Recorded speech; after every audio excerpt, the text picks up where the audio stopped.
Ramble. Thank you to Raycon, PayPal, BetterHelp, and Green Chef for sponsoring today's episode.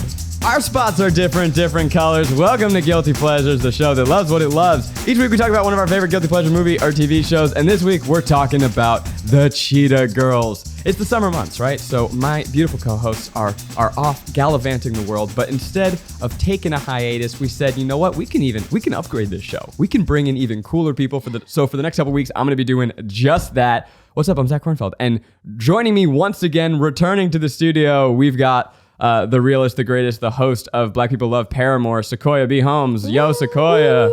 It's me. Thank you for having me again. Oh, so thank you so much for being here. We're going to just slowly replace Garrick with you. I think that's the call. That's fine. He won't mind. And I know you're super stoked to talk about this movie. This is my favorite piece of cinema of all time. Really? This is the one. This is it. This is a film. Yes. Wow. And joining us today, we have brand manager here at the Try Guys, social media extraordinaire, and also one of your BFFs in the world, Cheetah Girls fanatic, Kaylin Burke. Yo, Kaylin. Hi. I'm so excited to be here. This is also one of my favorite movies. It really just shaped my childhood entirely. So I'm very excited to talk about all the things we love. This just kind of happened, and I don't think that I knew how much this movie meant to you two. Yeah. We were here, we were in the office trying to figure out what to do. Kaylin, I think, just happened to walk in, and we were like, what about maybe Cheetah Girls? Kaylin's like, oh, I would, you so underplayed it. You're like, I would enjoy talking about that film. That's so funny. I know a few things about Cheetah Girls. I haven't performed it multiple times throughout my lifetime or anything. You said you watch this once a year. Yeah, I at least so me and my roommate we watch it we watch number 1 and number 2 at least once a year and sometimes more. It's also a great hangover film if you're just chilling on a Sunday. So good. And you're I just need to throw something on that you can fall asleep to because you know every word in the movie. 100%. I would like to give the floor. Would one of you like to give a synopsis, a quick 2 lines of this movie? 2 lines. Ooh. Kaylin, you go for it. I'm gonna leave this to I can if you want. Okay. A coming of age story for I can't. I don't know. Yeah, you do it. So if you have not seen this film, first of all, what are you doing? What was your childhood? For real. The Cheetah Girls stars Raven Simone, the girls from 3LW, and someone else whose name I don't know. The Cheetah Girls are a high school girl group. They've got talent. They're training for the talent show, but then a hot record producer named Jackal Johnson. Jackal Johnson. Jackal and Hyde. Spots them, giving the Cheetah Girls their spot at fame and recording a demo, but will their chance at fame tear the group apart as Raven, perhaps her head gets a little too big. She starts taking a little too much credit. The Cheetah Girls, are they Cheetah sisters forever? Or will fame tear them apart? Wow. This is the Cheetah Girls. Wow. That was good. That was pretty good. That was good. That was pretty good. That was longer than 2 lines. Though. Yeah. Right. It was several lines. But yeah, that was great. Yeah. Basically the movie, it's you have this high school girl group. It's very funny too because it's this alt world in which pop stars write their own music, which I adore and find very endearing. Yeah. But that was very early 2000s. Right. It's coming back now. Yeah. Billie Eilish, Olivia Rodrigo, they do that now. Yeah. But the movie basically is the price of fame, and will the shot at fame, Raven.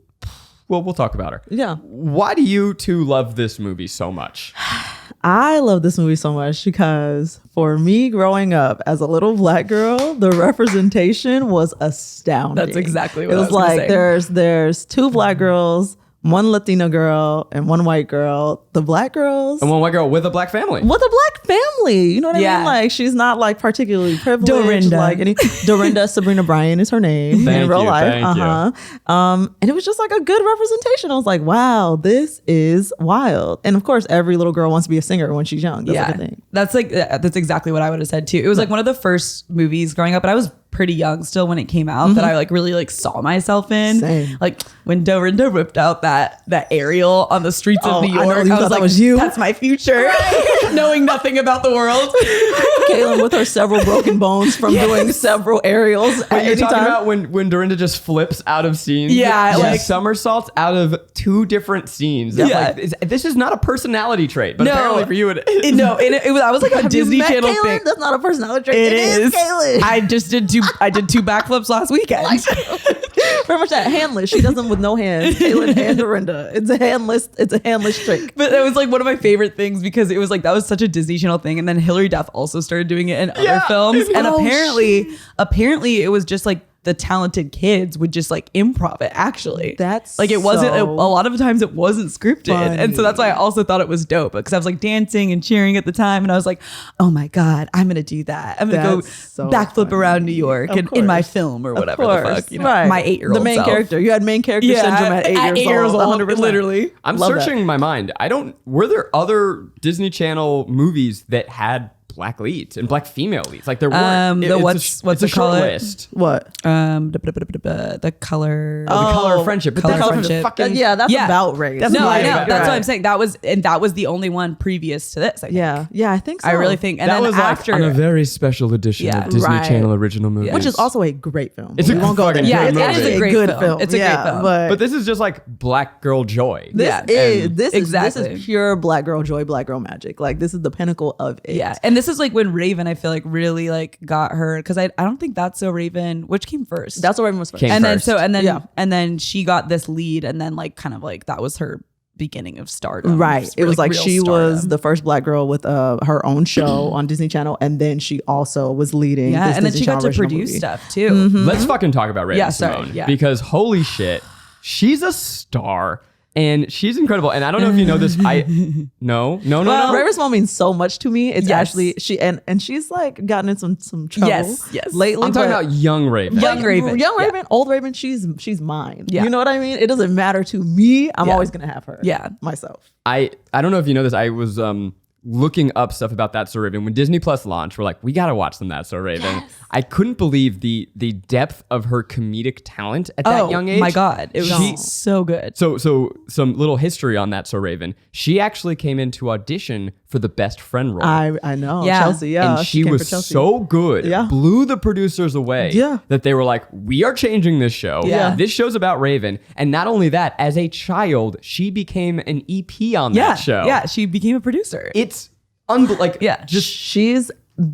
she's so fucking talented. It's insane. Yeah. Like if you watch Raven's Home to this day, it holds up. If you go back and watch That's So Raven, it's so funny. If you watch Raven's Home now, it's hilarious. She's a comedic genius. Like, and she's so the good. Writing on That's So Raven was really good too. The writing like was really the writing good. holds like up. They wrote them as black characters. Like they were black, but they weren't like, you know what I mean? Yeah. It wasn't like a lie. They were black characters. It wasn't like there was nothing about it that was like that felt off. Like they everything played was, like, it correct. correctly. Yeah. Right. Like everything was correct. Everything about it's still and the Cheetah today. Girls is that same way. Like they don't explain anything. For instance, I'm sorry, I'm like jumping ahead a little bit. Go. Chanel and her mom speak, but like go back and forth between Spanish and English, and they never explain to us what the words in Spanish mean. I'm like, 100%. That's what you're supposed to do. Yes. Like don't tell me. Don't like do a sidebar to the camera. Like when they're saying Marina, I had to look that up to figure out that means godmother. Yeah. I didn't know what the hell she was talking about when she was referring to Raven's mom as her Marina. I was like, I'm gonna you have to look that up. You look that up. Exactly. That's what it is. You just let them be what they are.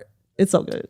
You talk about representation too. The names of the characters of this movie. You've got Galleria, Chanel, Aqua, Dorinda. Yes. Dorinda was an interesting choice. Interesting choice. The teacher's name is Drinka, which I've never met a Drinka, but cool. Now, do we want to talk about Drinka also? Yeah, because Drinka. First of all, Drinka's the baddest bitch. We can start there. I don't know who Trina is, but Drinka's the baddest bitch. She was stepping on necks. And another thing, the Cheetah Girls are so ahead of its time. Do you know Drinka's played by a trans actress? And that's like not at all. Whoa, I actually did not know Drinka that. is played by a trans. No shit. Is a trans woman. She's stunning. Like you, and that's never amazing. Like she's just playing a cis woman. Like the Cheetah Girls was so ahead of its time. Yes. Like it was so ahead of its time in every way. Miss Drinka, so she is the I guess theater teacher or something. Yes. She is theater queen. Theater queen. She's running the talent show, and she had a taste of fame back in the day. Yeah. And this public high school is. I think it was like a magnet school. Oh, it was a magnet school. Because like I always like remember looking back at that. I'm like, these schools don't exist. It's called Manhattan Magnet. Yeah. Okay. Yes. There it is. Yeah. Okay. An attention to detail that I did not have. I can tell you most details about this movie. I promise.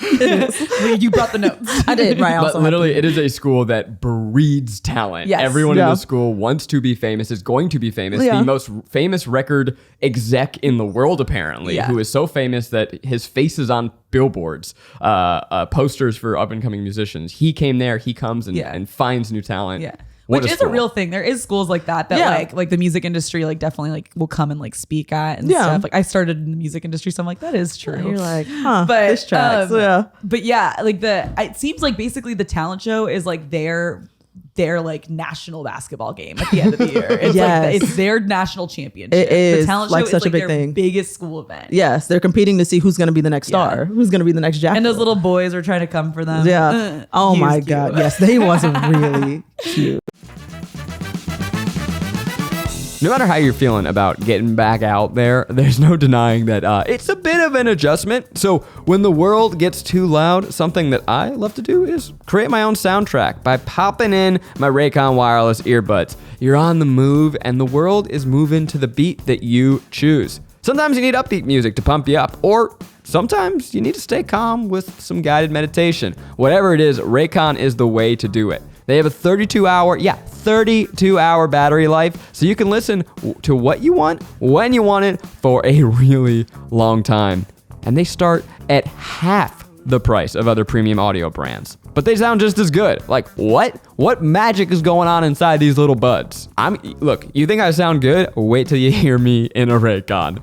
Create your own soundtrack with Raycon right now. You guys can get 15% off your Raycon order at buyraycon.com/guilty. That's BUY Raycon.com/guilty to save 15% on Raycons. Buyraycon.com/guilty. So probably the most obvious pleasure of this movie is the soundtrack, which is a no-hit certified banger. Sequoia's pointing at pages of notes. The first thing I have on here is the soundtrack is unmatched. No other Disney Channel movie even comes close, and I'm looking at you, High School Musical. You know, I've almost lost friends because they had the audacity to come out of their mouth and tell me that High School Musical is better than the Cheetah Girls.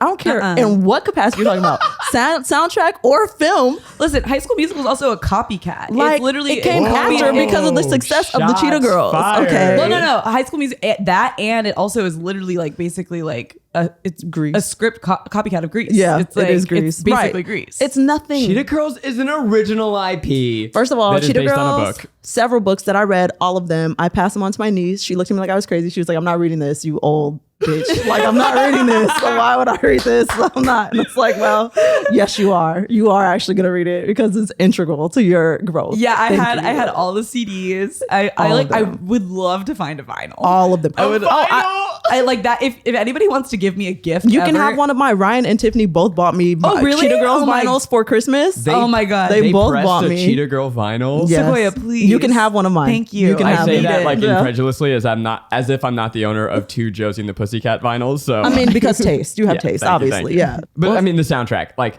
it busts out not just into songs, but into music videos. You guys.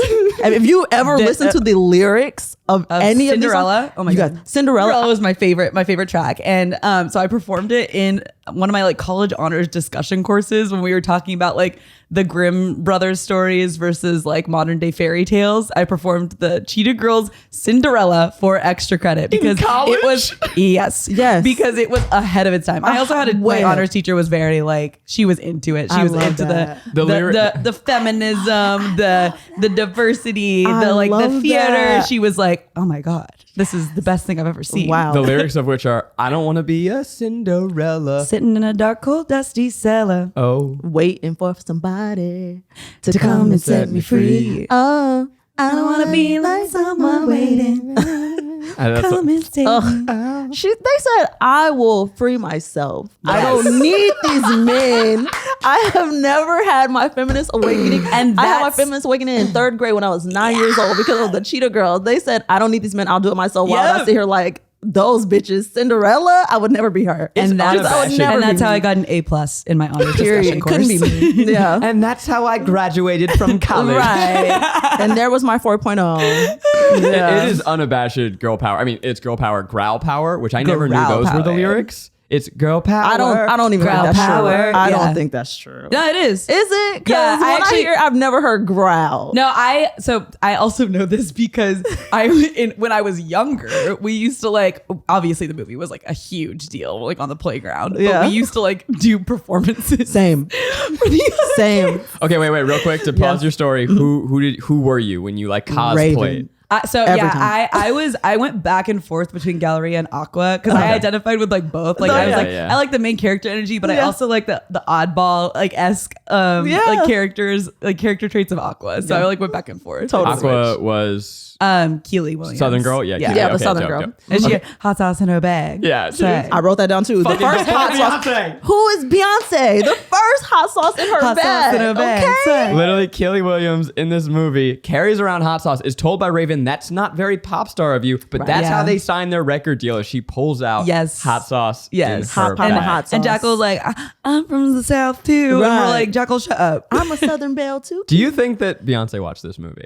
She had to hot have. sauce in my bag. She definitely has watched it. She I think definitely- Beyonce has absolutely watched it. We can say definitively Beyonce has watched. I don't want to say that Beyonce stole. She didn't steal it. She definitely didn't steal it. She didn't Williams. steal it. She didn't steal it. But I think that like that is, and I think that that's like an identity thing. What is great 100%, art, yeah. but stealing from great art? Okay, so Cheetah you were on the Girls? playground.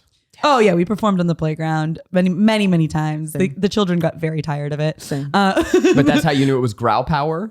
Oh yeah, so like we were in an argument about the lyrics one time, and I went home and did my research, and I came back and I was like, I looked it up. Now you researching as a child. You're like, the internet was hard to even obtain in that time. I was prepared. I was like, Mom, She went to the fired up. library. She went to the library. My right? mom She was a did the librarian. dial-up. Oh, well, there's that. She probably Here's did how the I know is library. that this morning I wanted to jam out to the soundtrack on my way to work, and the first film is not on Spotify. Same. the It's not on soundtrack. there. I literally on the I way tried. here, I Which was like, is I want to fucked. listen to it. So I listened to early 2000s, just like bops. But when it is on, they That'll have do. Cheetah Girls live in concert, and they Yeah. have a version of that song, and they Yeah. very clearly emphasize growl power, and it Oh, blew my do mind. they? Interesting. So this Okay, is I no haven't more than listened to 30 that. minutes ago did I have my world rocked. Interesting. Okay, super not into it. What is your favorite? Is Cinderella your favorite song, or No. No. From the first one, maybe.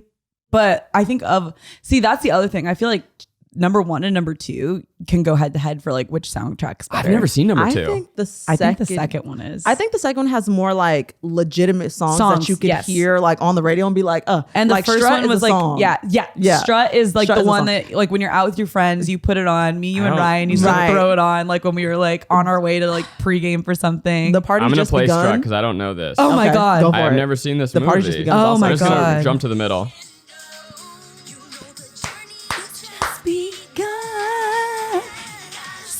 Like you mean it. Yeah, this is a good song. Mind, it's not enough just to dream it. Come on. Okay, that's all that Miles will let me play in this episode. We'll have a little cheetah session after this. But yeah, I think the soundtrack number 2 is like that's where like the pop hits were, Like- and then the first one is like more of like a technical musical. I agree with You that. know? I agree with that Because yes. the production on the first songs too were like the Cinderella production was really cool. Like the way that they like set up the spotlight and they all had their moment and was. like I was looking up who wrote the Cheetah Girls first soundtrack because the lyrics were just like so punchy for the first one. Yeah. And it just said Chris's music. I don't know who Chris's music is. I hope it's not Chris. It better not be Chris. Don't Brown. you- Oh, it's Evoke not. It's his name. definitely not that man. Else he would have been like He would have been like 11 at the time. No? Definitely. I think so. I think he would have been like Max. I thought he was like their age. I don't know how old Chris Brown is. Chris I don't is know. mu- I'm not even about to sit here and lie. I don't know. Yeah, let's not talk about him. Right. But who is it? Chris's music sounds like one of those companies that made Rebecca Black's Friday. They like specialize It might in be, bar like- mitzvah original Yeah, music. Right. Like There's children's no music, yeah. way. The lyrics are so intelligent. It's There's so no way. girl. Like also, it's executive produced by one Miss Whitney Houston. Yeah, what is- yeah. So yes, Beyonce has definitely seen it. It's Yeah. executive produced by Whitney Houston. Like Beyonce's seen It was a huge thing. I want to know what was going on with Whitney Houston's production career because she also produced, I believe, Princess Diaries. Yes, and that too. Yeah, Mhm. and so Both- She had this little. She produced a lot of stuff. Wasn't there something else iconic too? film production career that we Yeah. don't know about. Thank see. you, Whitney, for all of your gifts. To Thank the world. you for 100% of things. We didn't deserve you. So I have a We didn't. question for you two, Yeah. as the experts here, and I truly don't know if this is a pleasure or a guilt. Okay, so I'm just go gonna for throw it out as a topic. Go for it. Their fashion.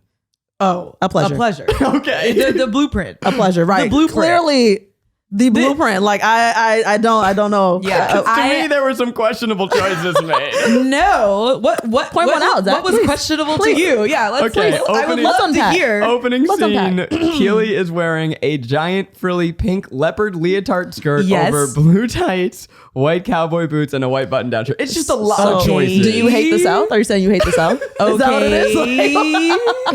This feels a little. Do you hate the South? I don't understand. I'm not gonna say that I know fashion here. It's just they make a lot of very strong choices on top of even stronger choices. Well, it was the early 2000s also. And that is like, I'm so happy that early 2000s fashion's coming back because I feel like I didn't get to really live it because I was too young. Like it was like the people that got to live as teens and young adults in the early 2000s had a lot of fun. And then we got like the chuggy, like ours was really trash. It was just like there was no direction in like the mid 2000s. It was embarrassing. It's like disgusting. 2006 and onward is the worst fashion time on the planet. Right, but the Uggs, the shawls. I'm glad that we get to the low waist tanks. It was gross. But the early 2000s was iconic. So you're fully on board to talk to me about it. Tell me what 100%. You love. So in the opening scene, actually, I think Chanel's outfit, I might be able to wear it today. Yeah, it's like the super frilly. She has she has like a skirt. It's like the pink and then the frilly. I think when I was looking at, it's like a boa that's sewed into her V-neck. Yes, yes. And then Raven has on like. It's like a frilly stuff that comes down into like a V-neck. I think we talked about this one time. We were like thinking about doing it for Halloween, and we were debating whether or not we would do that outfit one or the final scene, the iconic, the obvious one, right? Yeah. Did they explain? So in the final scene, they all meet up, and we will talk about this final climax because oh my god! Yeah. But they all meet up, and they're wearing matching leopard print, different colored sweatsuit. Did they plan that, or is it just like magic? Because I don't remember. They're not. They didn't plan it. They weren't talking at that time. Yeah, they weren't literally just strange friends. Yeah, they're not going to the talent show. It was They've like something broken up. It was like something they all owned. Maybe it was like they were supposed to wear it to the talent show for like their warm up outfit, and like they were all just feeling a little nostalgic that day. Literally their Power Ranger suits. Yeah, and they're all wearing matching outfits. It's so funny to me. Yeah, amazing. It is amazing. Don't you own one, by the way? I dressed up as the Cheetah Girls for a party. You did? Eugene for his my friend Eugene. If you don't know it. For one of his birthdays, he did like a DCOM party. Yeah, and so I bought a purple velour tracksuit. And I moved with it. I had it, and I think I just donated it. Weeks ago. I was looking it was like the exact outfit. I remember it. I was like, Luz, we need to do that this year. We always talk about it, and then we never do it. It's because it's always us, and then we're like trying to convince other people. We're trying to find other people, right? We're like, come on. Why wait for Halloween? Just do it. That's true. I do cosplay for fun. That's true. I take Halloween very seriously. But Zach, it's funny that you say they all were wearing leopard print. Like they matched up wearing. I'm leopard. sorry. No. Because you're right. Yeah, they were. I saw a TikTok that was like, it's funny that the Cheetah Girls called the Cheetah Girls because they're literally always wearing leopard and not cheetah. Yeah. And so I checked it. I'm like, oh my god! Because cheetah print is like cheetah print is actually Zach kind of like right. It's little like dots. A Dalmatian. It can't have like the. Yeah, that's like a Dalmatian almost cheetah print. Right. And like leopard print is like the bigger spots. Right. I also was weirdly obsessed with like big cats after watching the Cheetah Girls. And I did many like school living reports and breathing Cheetah Girls. Like and went to like the Arizona Zoo, had like a big cat tour. Absolutely. And my mom took me there for my birthday. So I know a lot about different big cat species as well. Love that. Did you notice first of all, that blew my mind. I never thought about the accuracy or lack thereof. Did you notice in the movie when they did their cheetah high five, there was a sound effect of a row? Yes, every time you go down, it's the row. Yes, but not like, just so the audience knows, it's not them making that sound. No. It is an actual sound effect, big cat sound effect that is layered over the movie. Incredible. Yeah. There's so many things in this production that are just who would have thought? And we love it. Ugh. Tell me if this has happened to you. You're going to checkout. You're digging around in your purse, maybe your wallet, and you're like, where? No more, people. PayPal QR code payments are now accepted at CVS stores nationwide. Ba-boom! So it's super easy to make touch-free payments with your phone. If you've not used a touch-free payment before, you feel like you're living in the future. When you whip out your phone, boom, PayPal QR code, wow. Plus, you get $10 cash back on your first purchase of $20 or more. It's an app that I know. It's an app that I trust. I know it's secure. And now when I'm buying my allergy pills, my sunscreen, it's never been easier. Sounds good? No, it sounds great. To get $10 cash back on your first transaction of $20 or more, just head to your local CVS and pay using your PayPal or Venmo app. Whoa. Yeah, you can use your Venmo app too. That's $10 cash back on your first purchase of $20 or more with the PayPal or Venmo app. To see terms and learn more about how to earn $10 cash back, go to paypal.com/guilty. And not just the PayPal app, you can do this on Venmo too. The future is now. So I didn't really realize that this movie had iconic quotes, but Maggie, my fiance, was walking by and I'm looking down at my phone, I'm taking notes as she goes, and she literally snaps her fingers at me and she goes, "Look," and then with the movie says in unison, "It'll be ka-ching, ka-ching, bling, bling, bling." Let me tell you something else, y'all. I said I wasn't going to mention this, but because you bring it up, I am. Okay. I got my first pair of Prada sunglasses. Because this is for my past birthday. And the way that I had been running around saying Prada or Nada Mama, and then saying Prada instead because I actually have it now. I'm like, oh my God, the Cheetah Girls made me. Like, I got these glasses because of the Cheetah Girls. There's so many iconic quotes. Like, it literally shaped my childhood. There's so many that are like. The part where Gallery is talking to Drinker, she was so fucking shady. Such a shady. Oh my God. She deserved to be slapped in that moment. Honestly, I love her, but she deserved to be slapped. She really did. She said, "Opportunity's knocking, Drinker. And I think you know better than I. Then once it's gone, you can't get it back." That was so cold. And then she blinks twice. Yes, it was crazy. It was unhinged. Girl, the audacity of unhinged. You, the unmitigated gall of you to stand at an adult who is trying to help you out. Your little ass out. Aghast. Truly aghast. Appalled. Like, truly. Raven is so cold in that moment. It is unbelievable. You said that she needs to get slapped in this movie. I would never say that. Because we stand her, but she had...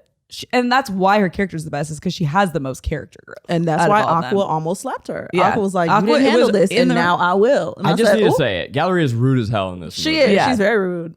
But, okay, so I stand Galleria because she did have the most character growth out of all of them. Yes. And then she comes back in the second movie, like having learned all of those lessons, and then applies like basically who she is and all the things that she learned to lead the group. Because everybody else in the second movie is, you haven't seen it, Zach, you need to watch it. Everyone else in the second movie is on some fuck shit. They're like, lollygagging.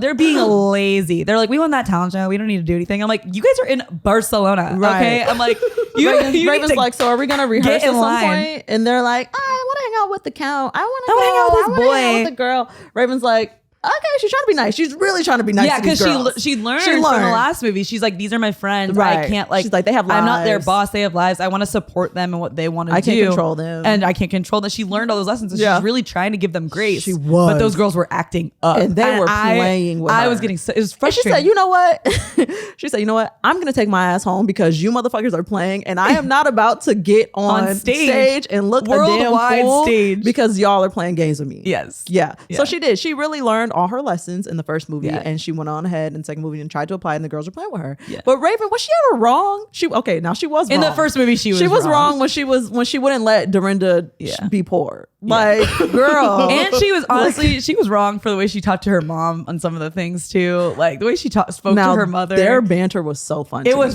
hilarious. First of all, let's talk about Miss Lynn Whitfield. Yes. Okay. She's an iconic actress. Yes. And this is the only film where she is not playing an evil character. She's great. Like, I never thought about that. This is the only film where I'm like, oh my God. What else is she in? Because I know I recognize her. A bunch of Tyler Perry shit. So much. We'll just leave it where it is. A lot of black girl childhood films. Right. Lots of black girl childhood films. And she's always evil. And I think this is the first time I ever saw her though. And so I just always attributed her to like this nice mama character. Yeah. And then she goes on to just be like an evil woman and all the Tyler Perry. Right. And everything else. But her and Raven have such good banter. There's one line where Raven's like, "What's the point of eating your vegetables if you can't have dessert?" And her mom is like, strong bones and yes. And I'm like, wow. who wrote this? I need to know who wrote it right now. But I did feel bad for like the way that she like basically when Galleria enters her like diva moment, like after like she's like kikiing with Jackal and like thinks that she's like the next big thing and like she's gonna be like the lead girl, might have her like own like individual spinoff. She starts treating everybody like trash. Everybody that's around her is just like kind of dust to her, and it's like that's what she's wrong for. Yeah, she takes credit for the band. Yeah. Remember when she pats Chanel's head after Chanel like wipes her shoes after you track shit into Jackal Johnson's office? That was literal dog shit. Literal dog shit, and your best friend helps you by cleaning your shoe off. Yeah, and Raven complains while her friend just cleans the whole thing by herself. The entire time cleans it by herself. And then she pats her in the head and she's like, "You're the one." And then walks off. That was bold. And I think for that moment too, and I think that's why I like flip back and forth between like in the first movie, like identifying with Galleria and Aqua, because there was things about Galleria that I was not okay with. 100%. Like that kind of stuff. I'm like, that's like, ooh, that like reminds me of like when somebody touches my hair. And it's like, and I'm like, don't do that shit. Yeah. Like it makes you feel like an animal. An animal, like literally your pet. Yeah. Right. Like, no, you don't have pets. Yeah. Right? But we do not stan. No. Our stan has limits. Yeah. Well, I mean, not mine. I do stan her character because of the growth. It's like, and that's what I feel like that's what you want to see in a main character. It's like you want to see this beautiful arc kind of thing. 100%. We talked about the joys of her home life, and I love her and her mother, but even more, I love the choice to give her the most stereotypically Italian father. Yes. Her father, I didn't know that Raven, is she biracial in real life? She's not. She's not. Okay, well, her character is. Yes. Yeah. And her father, is basically Mario. Yes. That's so funny. Yes. And it's so surprising to me that in this movie, he's like, "Oh, little Raven, I love you so much." Right. That's, oh my God. I love their relationship too. Yeah. It just shocked me. I don't know why their they little chose family that, but culture God is bless cute. them. It was so cute. And the locations for this film also, their apartment looks so nice. Yeah. Chanel's so little unrealistic. loft. Chanel's apartment looks so nice. Chanel's broke. Chanel, yes. You know Are what? you kidding me? Chi-Chi's That loft? Yes. Oh my God. Yeah. Fucking loft. She wasn't baroque. She That's wasn't. like, there's no way in New York. wasn't. But the thing that bothered me about Chi-Chi's storyline is that when she's getting like all mad with her mom for like going on these dates with this guy, like this mysterious hot, man, rich French and man. like now that I'm older watching it back, I'm like, sis, your mom was just trying to get the bag. She like, was. leave She was her trying to help you alone. out. Right, leave her babe. She was trying to alone. get it for I'm like, you. if you're broke, like, hello. Yeah. But my thing, that's another thing that I liked about this. I like that like Chanel's mom, Juanita, was a single Latina mom, but they did not portray her as like struggling or like anything. Like she has like a very nice loft. She has her modeling photos as decor in the loft. She was like full body size spreads of her. She's cool as fuck. Like she's dope. so cool. I'm all like, the Cheetah wow. mamas. All the Cheetah they mamas were all are iconic. So what did they call themselves iconic. too? Do they?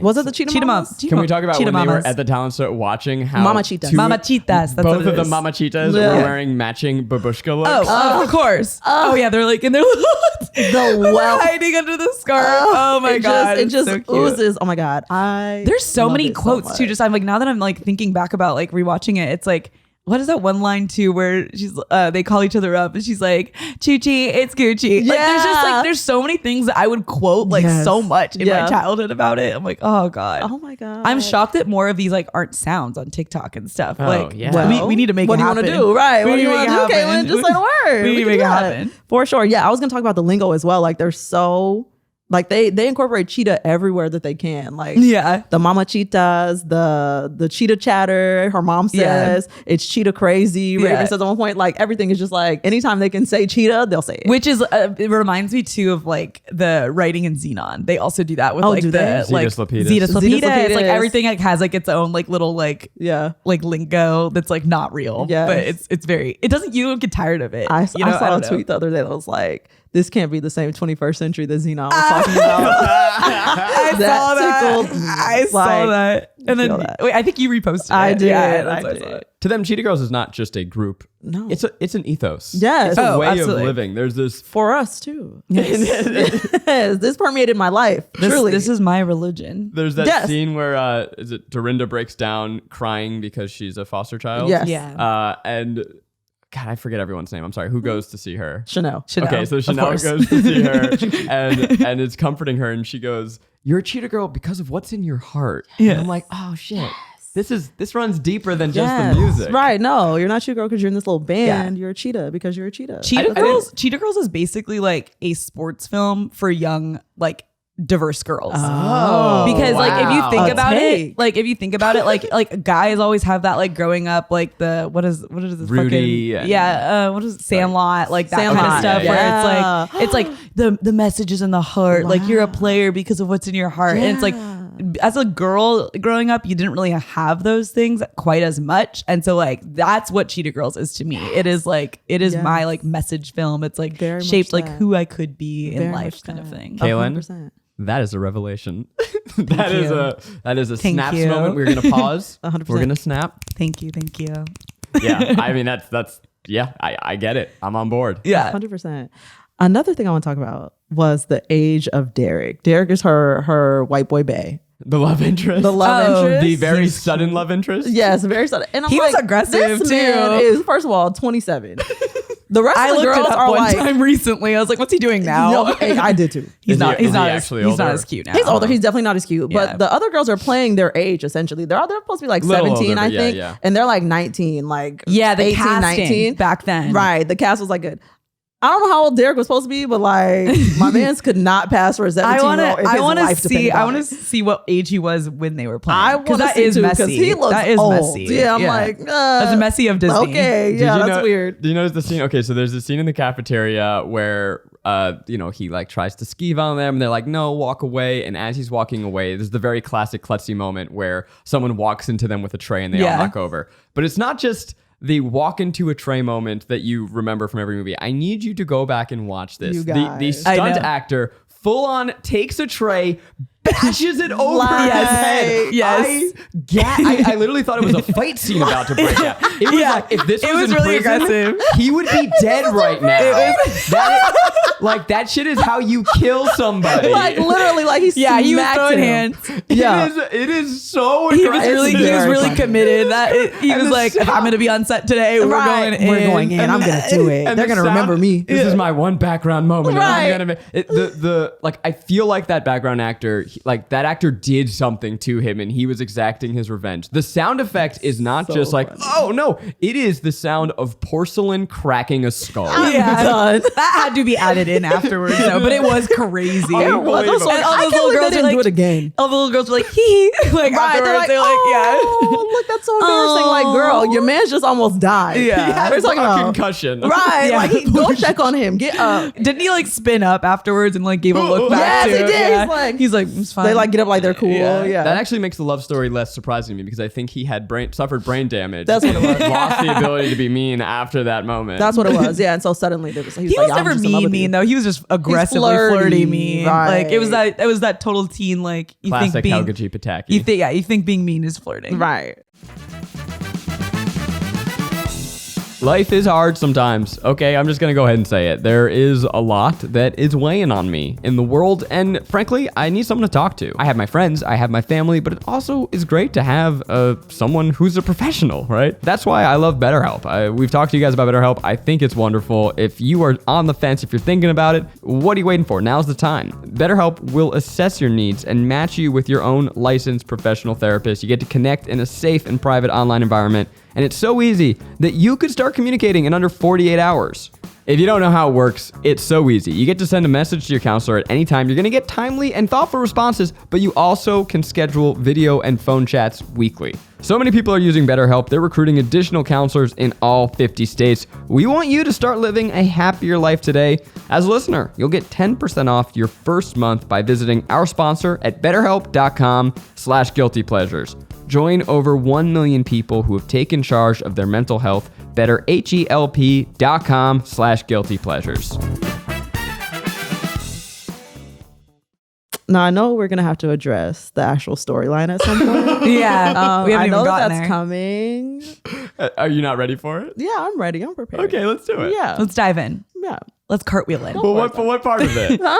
The plot. So the issue that they have is that it's like it's causing you so much pain to point out any things that are bad about this. The issue is that Raven is just a little bit controlling, and that they're like, girl, we're tired of this shit. Like, you think you run us, you don't run us. Go sit down somewhere. So they decide that they're gonna leave her alone for a little bit, and so she's off by herself walking her dog Toto, her wonderful dog. And Toto falls in a hole, as dogs do, obviously. Fall in the hole. And then she can't get Toto out, so she has to stop all of Manhattan. Yes. To get her white fluffy Dijon something out of the hole. They have to cut into the streets. Did you say Dijon? That's what she says. She's like, he's a Dijon something starts with F. Yeah. I will piggyback here and say every subplot other than the music is fucking wild in this movie. Absolutely. Yeah. Full balls to the walls. It's all a reach. Her dog gets caught in this hole. Yeah. She tells a police officer who she just nearly knocked over running. Oh, yeah. But the police officer... Sorry, my dog. Right. But the police officer immediately goes, I got a call for backup. Unit 15, we have a dog in a hole. As if this is something... That would stop Manhattan. They bring in the fire department. They bring in multiple police officers. They cut into the street, y'all. He says at some point, I think I'm going to have to cut into the street. They call the news, this is like breaking news. All news has stopped. Everyone is watching. Mm-hmm. And the way they get the dog out of the hole is that they start singing a cappella. Right. You have to sing to him. So essentially he could get out. And I love the fire. He just wanted to. He needed you to sing. The fireman is down there going, keep singing. It's working. Right. He's louder. coming. Yeah. No, he goes, faster. Not faster. Sing faster. Not faster. You know what? And that's how they save the day. It's a moment. But it's also like, I feel like up until that point in the film, everything's like slightly grounded. Right. Like it's obviously not believable. 100%. Like, but like as watching as a child, you're like, this makes sense. Yeah. And then you get to the very end and it just gets so outlandish. Right. It's because just some tragedy had to bring them together, but it's a child's movie, so they couldn't have something like serious happen to a human. So they're like, they couldn't have like an illness. They couldn't have It's their superhero moment. Yeah, They save the day through the power of song. Yes. What I love is that there are about 70 extras in that scene. Yes. No one questioned it. No, Everyone was full on board. Not they at were all. like, this is the logical conclusion to this movie. It was tiny dog is going to get stuck in a hole. It's going to shut down Manhattan. Yep. And they're going to save the day by singing. Had the movie been made a few years later, this was like before like flash mobs and like big choreo. Oh my God, that scene could have popped the fuck off. You know what? High School Musical would have done that. Yeah, High School Musical definitely What's his would have name flash mobbed choreographs all of them. Kenny Ortega. Kenny Ortega. Yeah, he would have been like, listen, Yeah. this is what we're doing. Right, here it is. And honestly, I would love to see somebody recreate that scene with like full choreo. Could you imagine that scene with full choreo? Well, what do you want to do? I'm here. I'm ready. I'm ready. Let me know. I would not cast myself. I'm not that great of a dancer anymore, but I would love to be involved with the production of this. But there's so much drama in the rest of these plots. Like there's this one scene where she goes and racks up tons of credit card debt shopping. Yeah. Oh my God, yeah. With a great song. That with song her is mom, underrated. with her mom's card. Right. But her mom, like the way that they have this confrontation, it's the same level of really melodramatic drama of the foster child reveal, which yo, we're not gonna judge you because you're a foster child. Like I don't understand why that's presented in the movie. They feel like children, which I guess is part of the appeal to you as young kids watching this, but they feel like children in bigger people's bodies, like the psychological psychological makeup of them is they're dealing with things that kids go through when they're 5. I think that's what makes any teen drama good. It's like when you're a kid watching a teen drama, you do want the characters to feel adult because like that's like what you're like looking up aspiring to be 100%. I aspire to be Raven so hard forever. Yeah. People used to tell me like, oh, you remind me of Raven's mom because I acted like her on purpose. Yeah.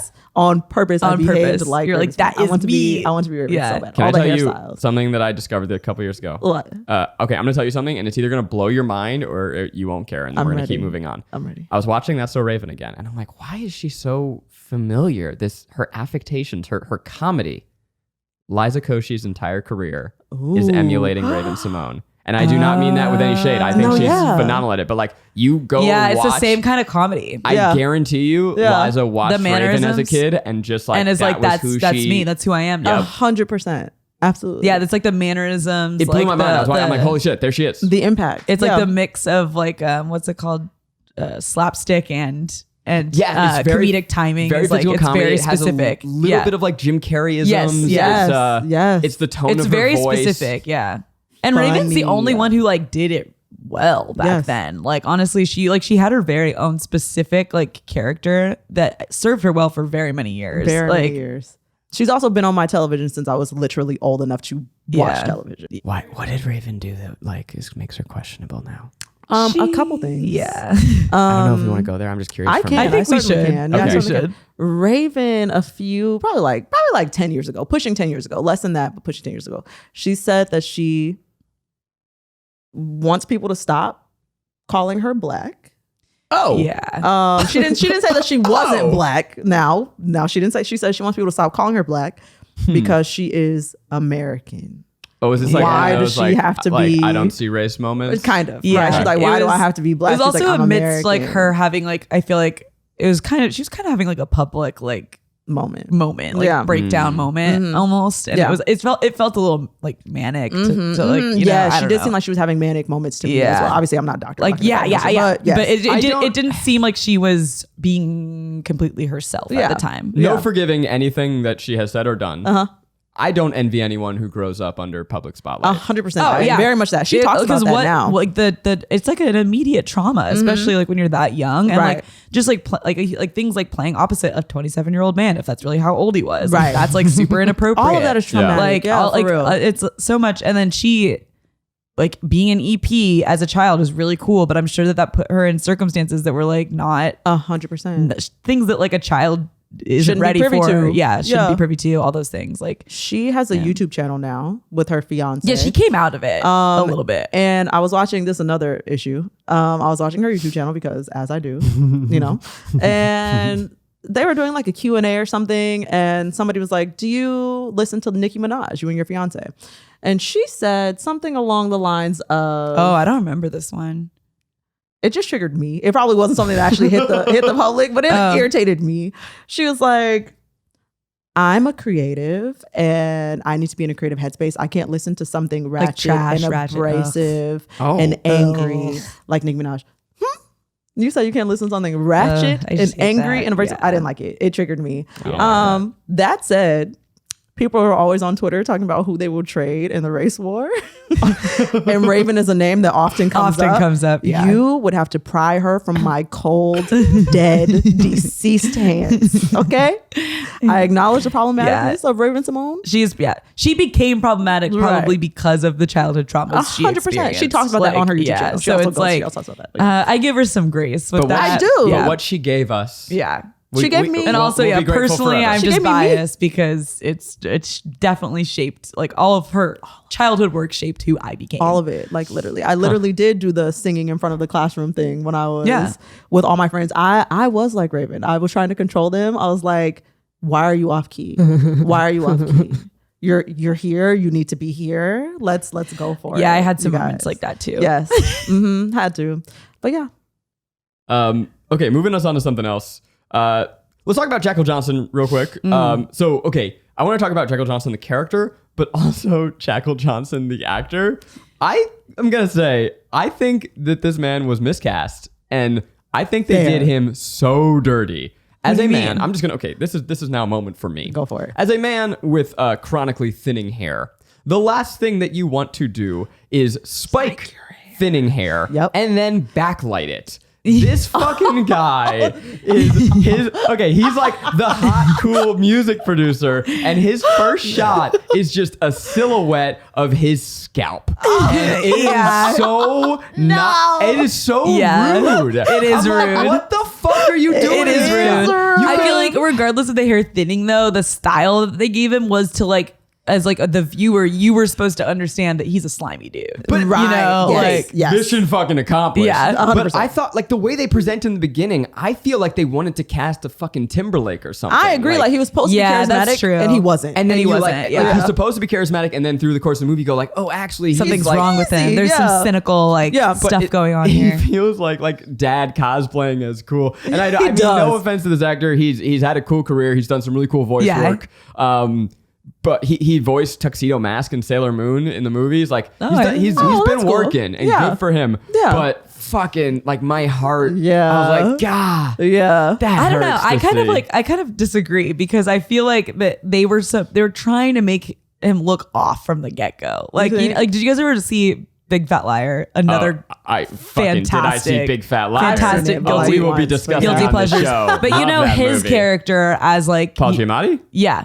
And so like I feel like it's the same kind of vibe where it's like you think he had Giamatti vibes? Like the characters. The characters had similar vibes where it's like they're like these adult men that are like kind of like creepy and like preying on like these children and their talents. And it's like I feel like the casting was done in that way and like the style was done in that way so that you watching as a child would start to like think like something's wrong with them. But it also, if you're watching as like a mid-adult, you know immediately because like what is this? Like if your parents, like I mean, Cheetah Girls is one of those movies that like wasn't horrible to watch as an adult. So like you're watching it with your parents and they also are enjoying it. Right. And I feel like the character comes across that way because like they needed the audience to immediately understand that like the foreshadowing of like he's not to be trusted. And then that makes you understand Galleria's like character arc more too. Okay, that's fair. I can do that. Well, regardless of how he is styled, that dude is fucking creepy. Yeah, exactly. He is. He is like super touchy with the girls and like. Oh, I didn't even notice that. Oh, in the scene with the hot sauce where he. He is like hands over them. I'm like, good. Yeah. And so it's like you needed that because also the mama Cheetahs were like suspect from the jump immediately. You know, so it's like they were not okay with him from the get go. And so like, I think it would have been a stronger movie and a more like heart-wrenching twist if we as the audience were like, this guy's so cool, oh, he wants the best for them, I love him, and then like true villain. I agree. Pulls out this card. I don't know. I don't know. I do wish that he was played by more of a. It would be cooler if it was a fucking Timberlake, right? But I understand why they like styled him the way they did. Yeah, and no, 100%. Styling was definitely purposeful. But yeah, the hair. I did notice that something was weird about his hair the last time I was watching it, but I didn't like yesterday. But I didn't. I couldn't put my finger on it. I was like, truly why? My worst nightmare, Sequoia, is to be in a situation where someone does that to me and no one tells me that that's what my hair looks like. That's so bad. It hurts so much. I just think if they would have done like somebody that was too likable, then like the way that they wrote the Mama Cheetah's like storyline wouldn't have made sense, you know? Got it. So they just would have because she also would have been like, okay, yeah, let's do this. Like, let's do this. Like, this is great. This is great. And then like you wouldn't have that like tension between the mom and Galleria. Like, it was done with purpose, I think. Okay, fair. I've been trying to cook more lately, but also I have a very specific diet, right? So I have been delighted to discover Green Chef. Green Chef, of course, is the first USDA certified organic meal kit company. They make eating well easy and affordable with plans to fit every lifestyle. So whether you're keto, paleo, vegan, vegetarian, or just looking to eat healthier, they've got a range of recipes to suit any diet or preference. And trust me, I'm a very difficult guy to feed. They make it fun, they make it easy, and it tastes so good. It's deliciousness delivered. Now, I'm trying to be plant-based, but that doesn't mean I don't want proteins. So they've got recipes that are high in plant proteins and rich in omega-3s. And I'm a busy guy. Look, I want to eat well, but sometimes I just don't have the time to cook a full meal. Green Chef has given me the ability to not sacrifice eating well even when I'm in a rush. Go to greenchef.com/guilty100 and use code guilty100 to get $100 off, including free shipping. That's $100 off plus free shipping with code guilty100 at greenchef.com/guilty100. All right, I'm gonna at risk of personal injury to myself here for a minute. I'm gonna drag this movie for a minute. Okay. But then hopefully I'm gonna win you back, okay?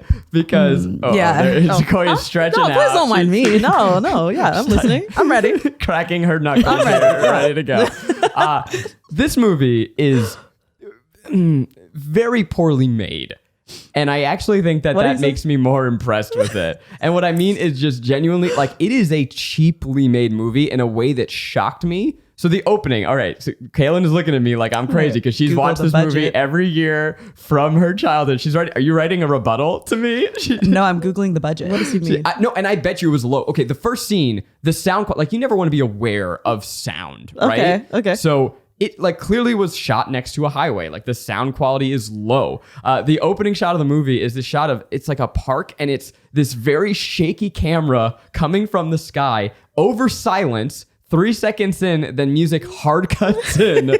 I don't think that they were aware that this was going to be a hit. Right. Okay. And what I actually think endears me about the movie is that it was so cheap. Like High School Musical had a budget. Because of the Cheetah Girls. Right? Because of the Cheetah Girls. And the fact that this movie has made such an impact despite production limitations, I think shows that there was something in there. Interesting.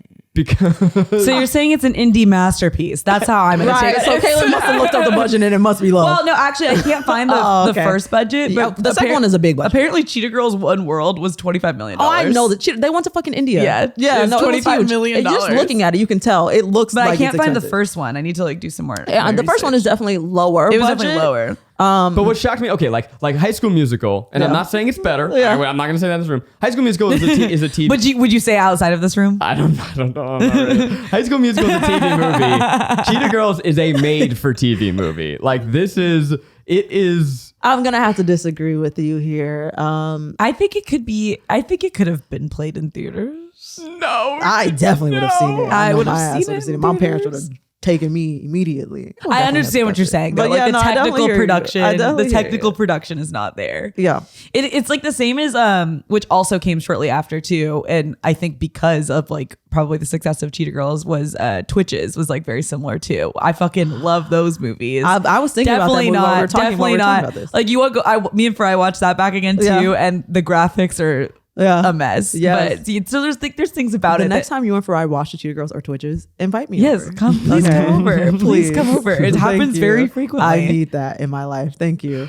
I understand what you're saying though. Like the budget is lower for like the technicality of the production. I guess we'll give you that. Because they spent it on the musicians. They spent it on the songwriting. They spent it on the musicality, the choreography. They spent it on Kenny Ortega. They spent it on Whitney Houston. Well, Whitney Houston probably gave them some money, TBH. And then yeah. But yeah, I think it's a triumph of look, it made an impact. And you two are the embodiment of that. It very much so. Regardless of like, I don't think Disney was prepared for this to be a hit. No. I don't think they gave it the budget to be a hit. And it was a little experiment. It broke through the mold. To jump forward to some fun facts here. Yeah. In 2005, this was voted the #1 Disney Channel movie. You know, it was a phenomenon. As it should be. And I think this held like the #1 Disney Channel watch movie for a really long time. Yeah. I think maybe until High School Musical. It like held like that ranking. I think it's still like, well, the first album is double platinum. Was double platinum in 2005. So who knows what it is? You're pulling out the facts. Yeah, it went double platinum 2 years after it was released. So I mean, it's I had the like after it went platinum, I rebought the platinum version. The platinum version. I bought the Cheetah Girls Christmas album. Yes, I had all of them. Have 100%. My room. I think they're still there when I go home. They're like in our little CD 100%. 100%. Wait, I can't believe we haven't talked about. So I mentioned 3LW, but we haven't talked about. Yeah. So Keely and Adrian Bailon. Yeah. Keely and Adrian Bailon were in a band called 3LW, a girl group, when they were like 14, which I did not realize. So young. They were like 13. So yes, they were very young. But I loved 3LW. Yeah, and it was like, if you guys don't know, it's you do or you don't, you will or you won't, no more. No more, baby, I'ma do it right. It's so fucking good. And when I saw, like, I remember when this movie came out, I was like, guys, it's 3LW. And all my friends were like, what are you talking about? I'm like, who, what, how am I all alone here? I think at the time I was too young for 3LW. Mm-hmm. Like I got the tail end of, like, I know all the songs, but I was never like, a 3LW stan because I was like I missed it a little bit, you know. Yeah. So I didn't like when I first saw Cheetah Girls. Huge. Yeah, when I first saw Cheetah Girls, I like reverse engineered it. Like I didn't recognize them, and then like I was like listening to 3LW a different time. I was like, wait, what the fuck? You're like, what else? Yeah. And by the way, Adrian, like you go back to 3LW, that girl can sing. Yes, she sings. Yes, she went on to do a lot with her career. Mm-hmm. Let's talk about her for a second. Do it. She was in one of the Bring It On movies. Which one was she? No shit. She was in like the fourth one or something. One of the bad. That's another. I didn't know she was. Zach, if you ever speak about Stick It, Bring It On, anything that has to do with cheering, gymnastics, dancing, God. Best be in the room. I've been meaning to tell you, have you ever watched Dare Me? This is like very much a sidebar. Have you ever watched Dare Me? Watch it. That's all I'm going to say. Watch Dare Me. It's on Netflix. Any dancing movie, any cheering movie, Honey. What was the other one? Do you know that I worked on Step Up 3D? You Got Served. What? Yeah, I worked on Step Up 3D. What did you do? I'm in the credits in 3D. Doing what? We'll talk about it later. Oh my God. I was a production assistant. Okay. Well, that's so cool. That's nice. There are a lot of those movies though, like for most of these films where it's like basically they do the first version, they find the format and like the formula. It's almost kind of like BuzzFeedy, but in like a big production way, where it's like you found the format and then they repeat it as many times as the audience allows you to, and it just gets worse and worse and worse. I can't believe they made a third Bring It On after the second one flopped. The second one was such a hard flop. I enjoy the second one because like you're the only person on the planet. It's not good. It's not good, but it's like I like it because I've seen the other ones so much. Yeah. So sometimes I'll go back and watch that one, and I'm like, I've seen the second one maybe once. It's just something different. The other ones I've seen a billion times, but the second one I'm like, I hate this. You're talking about the like Stingers one, right? Couldn't tell you. Okay, it's the fact that we're talking about Bring It On 2. Sorry. It's time to go to the next section. That's it. Yep. Do we know what happened to the other girl from 3LW? Because I don't know why she wasn't in this movie. Do you want the story? Do you know? Yeah. This is our fun fact section, but Sequoia's taking over. Oh my God, a mess. So her name is Naturi. She is on Power. And she's a really talented singer. She's a talented singer and actress. She does all the things. Now, her, Keely, and Adrian were in a group called 3LWs, Three Little Women. Keely and Naturi were not getting along. Because Keely is a mess. Yeah, Keely's a mess. And has been. Keely's sister was their manager at the time, I believe. Oh. And also poor Keely, she starts that song and everyone makes fun of her because she is super auto-tuned and lisping like crazy through it. Yeah. Which is also a sidebar. If you go to that music video, all the comments are like, why did they let Keely start this song when this other girl when has Adrian got was the right voice? There. Yeah. Adrian's right there. Please continue, Keely and Naturi were not getting along, and I guess the story, rumor has it that Keely threw a bucket of chicken at Naturi's head. And therefore, Naturi was like, you know what? I'm not put up with this abuse. I'm leaving. And so she did. Keely recently addressed these rumors on a show called Encore, where she tried to lay it to rest. And she brought, they were like talking about rumors they want to lay to rest about themselves. So, and they were burning them in the fire, like writing them down. Did she bring a bucket of chicken? She brought a bucket of chicken and threw it into the fire. My God. As something that she wants to lay to rest. She said was very traumatic for her. She doesn't appreciate the rumor. She doesn't want anybody laughing at it anymore. She understands her life is a meme now, but she's not meant to be a meme. Aww. And this is serious. And did you see that little music video she came out with? Oh, you showed me this yesterday. She the sex was spectacular. That one? Yes, that they took off YouTube because it was too raunchy. Yes. It was like a whole thing, and it was like 2011. So it wasn't like too far after the Cheetah Girls era. It was like I was still, I think, in high school. I was probably in high school. Yeah, I was in high school. Yeah, I was in high school. And so it was like for me, like she came out with this music video, and I was like, oh my God, Keely Williams from the Cheetah Girls. What's this music video? And I was like, oh my God. Yeah. It was one of those moments where you're like total like childhood star like goes down her like sexual freedom path kind of thing. Yes, it was very that. Yeah. But she got a lot of heat for it. As a child, Keely was the one, and I'll leave it at that. Okay, that's fair. That's fair. Okay. I think that's just cute. Keely's a cute girl for sure. Yeah. I mean, they all are. 3LW did it for me. Yeah. So I don't have many fun facts. There's not a ton of trivia on this movie. Thank you, Sequoia, for digging me out here. But I've got one, and it's gonna kind of blow your mind a little bit. Okay. So we talked about the soundtrack, fucking bangers. Yeah. What do we think is the best song on the soundtrack? It's so hard. First one, we said Cinderella. Cinderella is definitely the best written one. Yeah, the best written one for sure. So Cinderella, but the one that like everyone knows is the Cheetah Girls, Cheetah Sisters, because we gotta do. Yeah. Cinderella is a cover.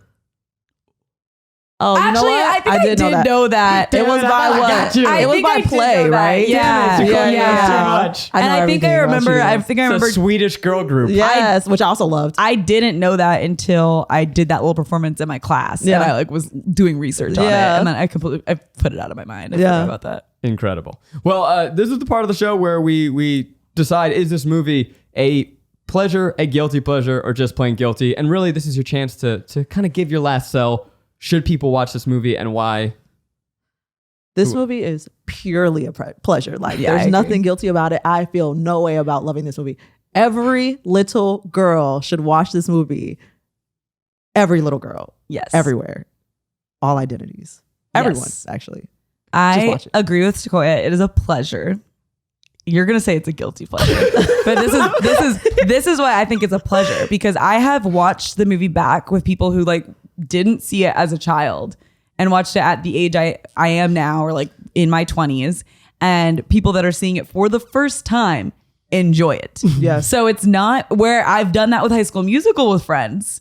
And if you didn't, it's not like a nostalgia film where like you had to have seen it as a kid to enjoy it as an adult. Agreed. So the writing itself is good enough to like, whatever your little indie film arguments are going to be, outweigh the technical issues with the film just being like a lower budget production. Like the writing is so good, it really does resonate with like a very large scale of identities, and specifically for women, I think. But like, if you're a girl who hasn't seen it, no matter what age you are, it is like an enjoyable little kind of just a wholesome film to watch. 100%. Yeah. I love it. I'm not totally there with you, but that's okay. You're not a girl. Yeah, I mean, frankly, your joy is so fucking infectious that like if I came in here not liking the movie, I would come out of here loving the movie. Yeah. Because hearing you two talk about it, it's so fun, and I see what it means to you. Yeah. So, I mean, to me, it's a guilty pleasure, but right now, I'm pleasured. Woo, anyways. But right now, I'm feeling nothing but pleasure. It's such a fun thing to talk about. And like, you put this movie on, to me, it's like you said, it's the perfect hangover movie. It is just... Or high movie. Hell yeah. Yeah. But like, even if you just kind of tune out and then come back for the music videos, you're going to have a blast. Yeah. There's me and Farai also did this thing in the beginning of the pandemic. Farai's my roommate. I keep mentioning him, but we would specifically on certain days get super high. Like this is like early pandemic when like nothing was open. It was like Saturday or Sunday. We would like get super high and just go on a Disney Channel original movies binge watch. Love that. Very fun. Because some of them, like I said, Cheetah Girls holds up. It's like, it's an enjoyable film to this day. But there's some other ones that are just like so out of pocket. And so like just, I recommend watching all of the Disney Channel original movies. Okay. And if you're high, if you happen to be high, it's very fun. Okay. Oh yeah. Well, thank you both for joining so much. Sequoia, where can people find you? You can find me all across the internet at Sequoia B. Holmes. You can also find me on my podcast called Black People Love Paramore, and you can follow that on social media at BPLP Pod. Kaylin. You guys know where to find me. I'm Kaylin, and on social media, I'm Kaylin Ray with 2 N's. And you guys will probably see me in some more Try Guys stuff. Hell yeah. I'm at Cornday and all the things. Thanks everyone for watching, for listening. Give us a rating. It helps people find the show. We appreciate it. Let us know what you thought of Cheetah Girls. And also, I want to know what movies you want to see next from us. We're going to be doing a couple more. We'll be here every week. I have a large list for you, Zach. Yeah, Kaylin's got the list. Until next time, we're Cheetah Girls, Cheetah Sisters.